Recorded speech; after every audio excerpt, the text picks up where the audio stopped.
للہ رب العالمین والصلاة والسلام علی سید الانبیاء والمرسلین اما بعد فاعوذ باللہ من الشیطان الرجیم بسم اللہ الرحمن الرحیم۔ ہمارے درمیان جو یہ مبارک مہینہ چل رہا ہے رمضان المبارک کا، یہ بہت برکتوں والا مہینہ ہے، بہت سعادتوں والا مہینہ ہے۔ اس مہینے کا اہتمام نبی کریم صلی اللہ تعالیٰ علیہ وسلم بہت خصوصیت کے ساتھ فرمایا کرتے تھے۔ صحابہ کرام رضی اللہ تعالیٰ عنہم اس مہینے کے آنے سے پہلے ہی اپنے آپ کو عبادت کے لیے تیار کرتے اور اپنے تمام معاملات سے فارغ ہو کر اس مہینے میں فقط اللہ تبارک و تعالیٰ کی عبادت کیا کرتے تھے۔ اللہ تبارک و تعالیٰ نے قرآن پاک میں ارشاد فرمایا، یا ایھا الذین آمنوا کتب علیکم الصیام کما کتب علی الذین من قبلکم لعلکم تتقون۔ اے ایمان والو، اللہ تبارک و تعالیٰ نے تمہارے اوپر روزوں کو فرض قرار دیا جیسا کہ تمہارے سے پہلے کی امتوں پر روزے فرض قرار دیے گئے تھے، تاکہ تم متقی بن جاؤ، یعنی تاکہ تم پرہیزگاری اختیار کرو۔ اس آیت کریمہ میں اللہ تبارک و تعالیٰ نے 3 باتوں کو ارشاد فرمایا۔ پہلی بات ارشاد فرمائی کہ تم پر روزے فرض کیے گئے۔ دوسری بات ارشاد فرمائی تم سے پہلے کی جو امتیں تھیں ان پر بھی اللہ تبارک و تعالیٰ نے روزوں کو فرض قرار دیا گیا تھا۔ اور تیسری بات ارشاد فرمائی تاکہ تم متقی بن جاؤ۔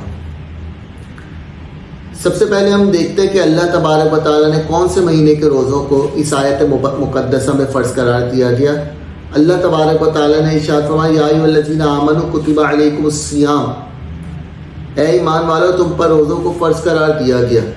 یہاں سوال یہ پیدا ہوتا ہے کہ آخر وہ کون سے مہینے کے روزے ہیں کہ جن کو اللہ تبارک و تعالیٰ نے فرض قرار دیا؟ تو اس کا جواب ہمیں صحیح بخاری کی اس حدیث پاک میں ملتا ہے، جس حدیث پاک کا نمبر 1891 ہے، جس میں حضرت طلحہ بن عبید اللہ رضی اللہ تعالیٰ عنہ روایت کرتے ہیں کہ نبی کریم صلی اللہ تعالیٰ علیہ وسلم کی بارگاہ میں ایک مرتبہ اور عرض کی، یا رسول اللہ صلی اللہ تعالیٰ علیہ وسلم، اللہ تبارک و تعالیٰ نے میرے اوپر کتنی نمازوں کو فرض قرار دیا؟ تو اللہ کے محبوب صلی اللہ تعالیٰ علیہ وسلم نے ارشاد فرمایا، اللہ تبارک و تعالیٰ نے تمہارے اوپر 5 نمازوں کو فرض قرار دیا گیا، اب یہ تمہارے اوپر ہے کہ تم اس میں نوافل کے ذریعے کتنا اضافہ کرتے ہو۔ اس کے بعد اس شخص نے عرض کی، یا رسول اللہ صلی اللہ تعالیٰ علیہ وسلم، اللہ تبارک و تعالیٰ نے میرے اوپر کتنے روزوں کو فرض قرار دیا؟ تو اللہ کے محبوب صلی اللہ تعالیٰ علیہ وسلم نے ارشاد فرمایا، اللہ تبارک و تعالیٰ نے تمہارے اوپر رمضان کے مہینے کے روزے فرض قرار دیے،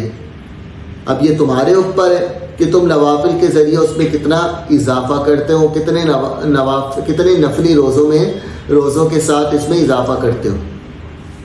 اس کے بعد اس شخص نے عرض کی، یا رسول اللہ صلی اللہ تعالیٰ علیہ وسلم،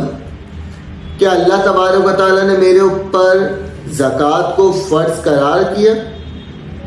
تو راوی کہتے ہیں اس کے بعد نبی کریم صلی اللہ تعالیٰ علیہ وسلم نے اس کو دین کی باتیں بتائیں۔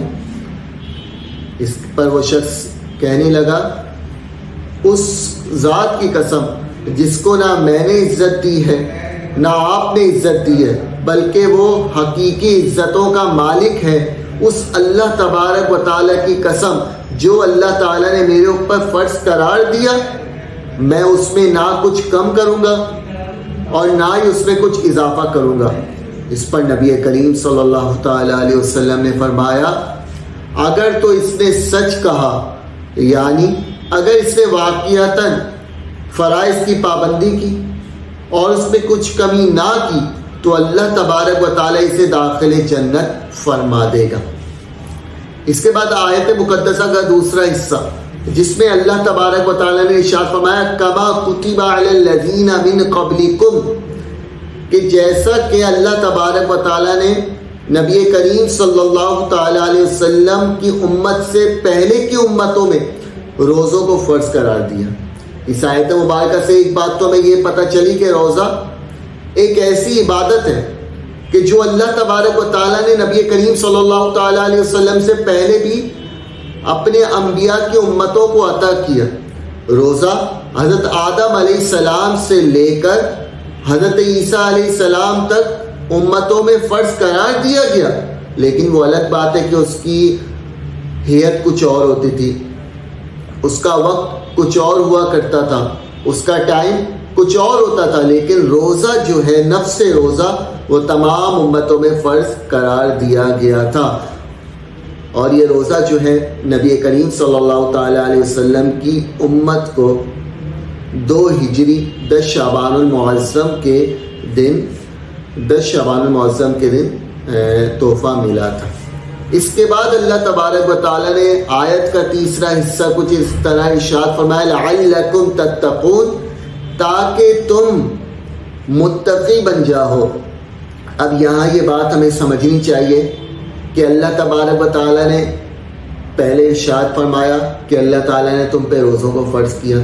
دوسرے حصے میں ارشاد فرمایا تاکہ اللہ تبارک و تاکہ تم آیت کے دوسرے حصے میں اللہ تبارک و تعالیٰ نے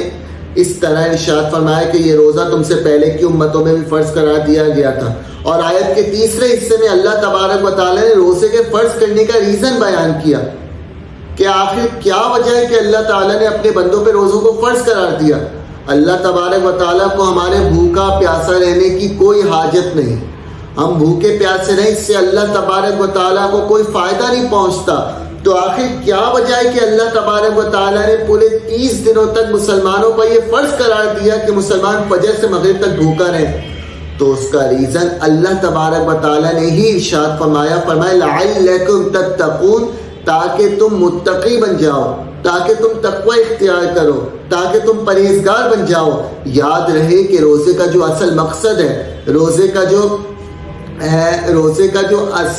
فرض کرنے کا اصل مقصد یہی ہے کہ اللہ تعالیٰ کے بندے اللہ تعالیٰ کی طرف رجوع کریں، اللہ تعالیٰ کے بندے اللہ تعالیٰ سے محبت کریں، اللہ تعالیٰ کے بندے اللہ تبارک و تعالیٰ کی حرام کردہ چیزوں سے بچ کر اپنے روزے کو گزارے۔ کیونکہ فقط یہ کہہ دینا کہ میں صبح سے لے کر شام تک پیاسا رہا، اس کا نام روزہ نہیں۔ اس کو فاقہ تو کہا جا سکتا ہے لیکن روزہ نہیں کہا جا سکتا۔ سنیے نبی کریم صلی اللہ تعالیٰ علیہ وسلم کی حدیث مبارکہ کی صحیح بخاری شریف کی حدیث پاک ہے جس کا نمبر ہے 1903۔ اس میں اللہ تبارک و تعالیٰ کے رسول صلی اللہ تعالیٰ علیہ وسلم نے روزے کے متعلق کتنی واضح حدیث پاک ارشاد فرمائی کہ نبی کریم صلی اللہ تعالیٰ علیہ وسلم نے فرمایا، ہم سے آدم ابن عباس رضی اللہ تعالیٰ عنہ نے بیان کیا، اور ہم سے یہ حدیث پاک ہے جس کے راوی حضرت ابو ہریرہ رضی اللہ تعالیٰ عنہ ہیں۔ حضرت ابو ہریرہ رضی اللہ تعالیٰ عنہ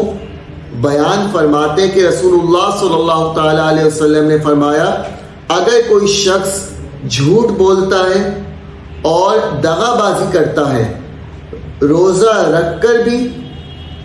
نہ چھوڑے، یعنی جھوٹ بولنا نہ چھوڑے، تو اللہ تبارک و تعالیٰ کو اس کی کوئی ضرورت نہیں کہ وہ اپنا کھانا پینا چھوڑ دے۔ اس سے پتہ چلا کہ جو اللہ تعالیٰ نے ارشاد فرمایا کہ لعلکم تتقون، وہ روزے کا ریزن تھا، وہی روزے کی وجہ تھی، اور اسی وجہ سے روزہ اللہ تبارک و تعالیٰ نے مسلمانوں پہ فرض قرار دیا تاکہ مسلمان جو ہیں اپنی اس عبادت میں کامل طریقے سے عمل کر سکیں۔ اور حدیث مبارکہ میں تو نبی کریم صلی اللہ تعالیٰ علیہ وسلم نے رمضان المبارک کے بارے میں کتنا پیارا ارشاد فرمایا۔ کنز العمال حدیث نمبر 23714 میں نبی کریم صلی اللہ تعالیٰ علیہ وسلم کچھ اس طرح ارشاد ہمیں ملتا ہے کہ جب بھی رمضان المبارک کا مہینہ آتا تو اللہ کے رسول صلی اللہ تعالیٰ علیہ وسلم ایک مرتبہ صحابہ کرام کو جمع کیا، اور نبی کریم صلی اللہ تعالیٰ علیہ وسلم نے صحابہ کرام کو اس طریقے سے واعظ فرمایا کہ اے لوگوں، تمہارے اوپر ایک مہینہ آ رہا ہے جو بہت بڑا مہینہ ہے، بہت مبارک مہینہ ہے، اس میں ایک رات ہے جو 1000 مہینوں سے بڑھ کر ہے۔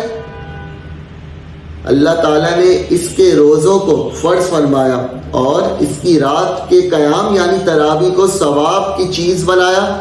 جو شخص اس مہینے میں کسی نیکی کے ساتھ اللہ تبارک و تعالیٰ کا قرب حاصل کرے،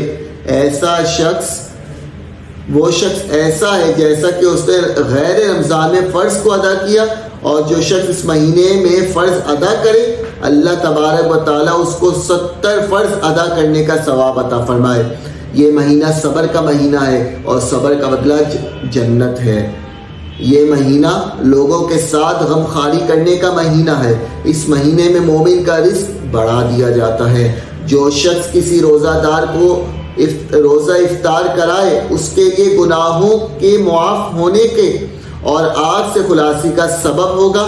اور روزہ دار کے ثواب کی مانند اس کو ثواب ہوگا، مگر اس روزہ دار کے ثواب میں کچھ کمی نہیں کی جائے گی۔ اس کے بعد مزید آپ صلی اللہ تعالیٰ علیہ وسلم نے فرمایا یہ ثواب اللہ تبارک و تعالیٰ ایک کھجور سے روزہ افطار کرانے والے کو عطا فرمائے گا، اور جو شخص کسی روزہ دار کو پیٹ بھر کر کھلائے گا تو اللہ تبارک و تعالیٰ بروز قیامت اس کو میرے حوض کوثر سے جام پلائے گا، جس کے بعد اس کو کبھی بھی پیاس نہیں لگے گی۔ تو یہ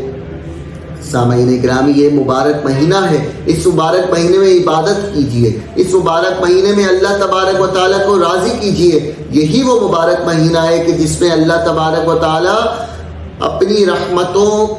کا نزول مزید فرماتا ہے۔ اس رمضان المبارک کے مہینے میں اللہ تبارک و تعالیٰ بخشش کے پروانے اپنے گناہگار بندوں کو عطا فرماتا ہے۔ جو گناہگار ہوتے ہیں اللہ تبارک و تعالیٰ ان کو موقع فراہم کرتا ہے کہ آؤ میری بارگاہ میں آ جاؤ، توبہ استغفار کرو اور میرا قرب حاصل کر لو۔ تو یہ مبارک مہینہ ہمارے درمیان موجود ہے، اس کی عزت کیجیے، اس کی تعظیم کیجیے، اس کو غنیمت جانیے، اور اللہ تبارک و تعالیٰ سے اس مہینے میں دعا مانگیے، اس ملک کے لیے دعا مانگیے، اس امت کے لیے دعا مانگیے۔ یہ امت جو پریشان ہے رمضان المبارک میں اللہ نے چاہا تو دعاؤں کی برکت سے اس امت کی پریشانی بھی دور ہو جائے گی۔ اللہ تعالیٰ سے دعا ہے کہ اللہ تعالیٰ ہمارے حال پہ رحم کرے، جو کچھ سنا اس پر عمل کرنے کی توفیق عطا فرمائے۔ آمین بجاہ النبی الامین صلی اللہ تعالیٰ علیہ وسلم۔